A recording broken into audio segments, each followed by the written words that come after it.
فرق نیتوں کا ہو. جتنا زیادہ نیت کی صفائی کے ساتھ کوئی عمل کرتا ہے اپنے رب کو راضی کرنے کا، اسی کے مطابق اللہ پاک کو صلہ و اجر عطا ہے. اگر نیت میں تھوڑی کمزوری ہو، کچھ کمزوری ہو، کچھ دکھلاوا ہو، کچھ زیادہ دکھلاوا ہو، وہ عمل اللہ پاک رد فرما دیتے ہیں. لیکن کچھ ہو تو اس عمل میں جتنے اخلاص ہے اس کے مطابق صلہ ملے گا، اور جتنا اس میں ریاکاری اور دکھلاوا پن آئے گا اسی کے مطابق وہ صلہ کٹ جائے گا. وہ جزا، وہ جو عند اللہ جو کچھ ملنا تھا وہ کٹ جائے گا. بہرحال پھر بھی اللہ پاک فرماتے ہیں کسی نہ کسی شکل میں کچھ نہ کچھ صلہ تو انسان کو مل جاتا ہے. ہر عمل جو ابن آدم کرتے لہو، وہ عمل ابن آدم کے لیے ہے جو اس نے کیا، الا الصوم، سوائے روزے. سوائے روزے. یہ روزہ کیا ہے جس کے لیے اللہ رب العزت تمام اعمال سے اس سے مستثنا کر رہے ہیں، اس کی نفی فرما رہے ہیں کہ سوائے روزے کے باقی ہر عمل جو بندہ کرتا ہے اس کا صلہ بندے کو ملے گا، الا الصوم، سوائے روزے. اس لیے کہ روزہ یہ عبادت بڑا عجیب ہے.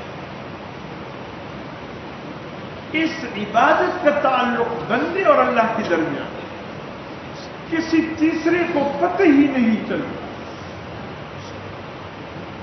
اب مجھے کیا پتا، یعنی حسن ظن تو میرا یہی ہے نا، گمان تو یہی ہے، مجھے تو حسن ظن کا حکم آیا ہے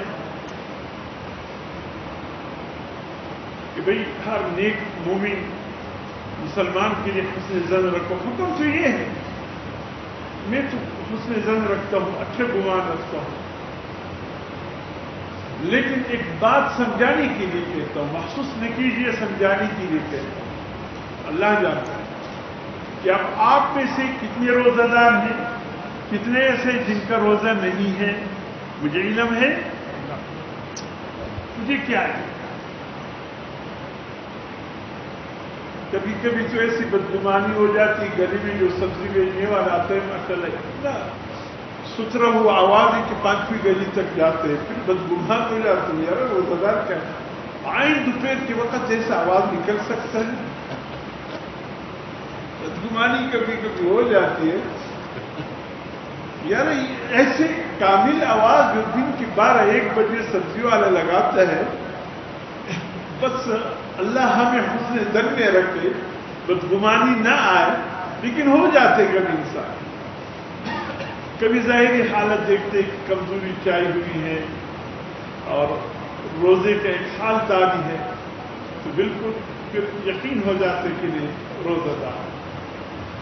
تو بہرحال معاملہ ایسا ہے کہ بندے کو بندے کی اس حالت کا علم نہیں، کس کا روزہ ہے کہ نہیں، لیکن اللہ کو ضرور. اب ایک روزہ دار بندہ پیاس کی طلب ہے، بھوک لگی ہے، کھانے کی طلب ہے، یا جن چیزوں سے اللہ اس کے رسول نے منع فرمایا ہے روزے کی حالت میں ان چیزوں کی طلب ہے. کمرے میں تنہا ہوں، کوئی مجھے نہیں دیکھتا، کوئی نہیں دیکھتا، لیکن دل کے اندر یہ احساس پیدا ہو رہا ہے کہ کوئی مجھے دیکھے یا نہ دیکھے، میرا رب تو مجھے دیکھے. یہ ہے وہ چیز جو اللہ رب العزت اپنی بندوں کی دل میں پیدا کرنا چاہتے اور فرماتے ہیں. اسی لیے علماء نے لکھا ہے کہ اللہ رب العزت کا یہ فرمان، یا ایھا الذین آمنوا کتب علیکم الصیام کما کتب علی الذین من قبلکم، اے مومنو تمہارے اوپر روزے اس لیے فرض کیے گئے اور تم سے پہلے جو اہل ایمان تھے ان پر بھی فرض کیے گئے تھے تاکہ تم صفت تقوی سے آراستہ ہو جاؤ. صفت تقوی کیا ہے؟ جب ہم کہتے ہیں صفت تقویٰ سے آراستہ ہو جائے تو بعض لوگوں کے دل میں یہ خیال آتا ہے کہ اللہ کے فرمان کا مقصد یہ ہے کہ بس کاروبار زندگی کو چھوڑو، زندگی کی جس شعبے سے منسلک ہو اس کو چھوڑو، بس گھر بار سب بیوی بچوں کو چھوڑو، آؤ مسجد میں اللہ کی حضور 24 گھنٹے میں سجدے میں سر رکھ دو، بس وہ ملنگی والی زندگی اختیار کرو، تب کہیں جا کر تم متقی بن جاؤ۔ قطعاً اس آیت کا اور ان الفاظ کا معنی یہ نہیں، یہ اپنے ذہن سے نکال دیجئے۔ لعلکم تتقون، اللہ پاک کا یہ فرمان تاکہ تم صفت تقویٰ سے آراستہ ہو جاؤ، مقصد یہ ہے تاکہ تمہارے دلوں میں احساس پیدا ہو۔